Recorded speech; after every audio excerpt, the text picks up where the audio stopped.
Alright, so this video is going to sound kind of weird coming out from, I guess, my mouth.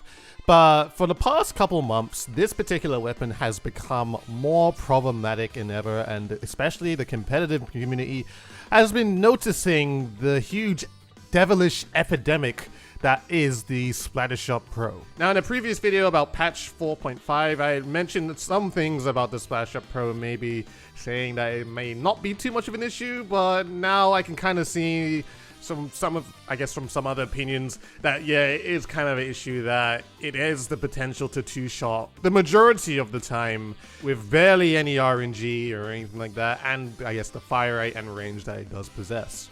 Now, if you guys don't know what I'm talking about, when you're using the Splattershot Pro and you put 3 mains and 1 sub of main power up, the damage is increased to 49.9 damage, making it so that any sort of ink that your opponent touches, basically the Splattershot Pro will two-shot the majority of the time. Now, why this is so much of a problem is because in a game like Splatoon 2, or just Splatoon in general, doesn't really matter, there's going to be a lot of cases where you are going to touch the enemy's ink. Like, it is impossible to say that you're just never going to stand in the enemy's ink at all, because, you know, honestly, that does not happen as the amount of ink that flies to you and the ink that you have to, you know, shoot to your opponent at the same time. So suppression is going to be a thing, and this happens so often that it allows the Splattershot Pro to basically two-shot its opponents the majority of the time. So now that you guys understand why the Splattershot Pro is so strong, it's due to its main power-up. Of course, I guess the Booyah Bomb being also good as well. I mean, nothing really needs to be done to the Booyah Bomb or the Splat Bomb it holds. It's mainly the weapon itself being quite strong.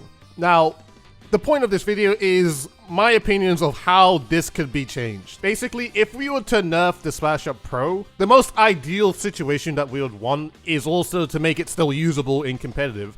And the idea I've came up with is basically with its main power-up, additional ability, basically remove all damage capabilities with it. So the Splattershot Pro will no longer be able to two-shot its opponents in those sorts of situations. Basically, we'll just need to rework the entirety of main power-up. In my opinion, what they should do is maybe give it slightly more range, just like how the Jet Squelcher is, and also increase painting power. If it was a thing where main power-up did those two things, it'll basically fill in some of the main problems of what the Splattershot Pro was before, that it does not paint well, like just standard.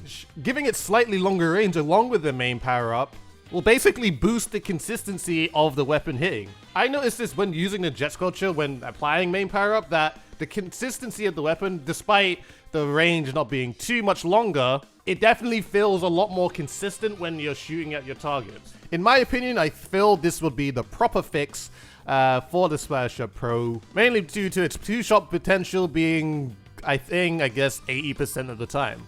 I'm interested to know what you guys think, because I know for sure a lot of competitive players have been complaining about how strong the Splattershot Pro is. I mean, I want it to be nerfed and I'm all for that, but I also want it to still have some sort of strong thing about it so that it can still be played in competitive, because beforehand, when the main power-up thing wasn't even a thing, as I said before, literally the Splattershot Pro was just not used. So I feel like it needs to be nerfed, but buffed in a different way, and it's only due to that, how, I guess, the main power-up works. So as I said before, let me know what you guys think, what you think about my, I guess, my opinions. Do you guys have any other opinions of how you think the main power-up stuff can be reworked for the Splattershot Pro? But with all that being said, that is literally all I gotta say.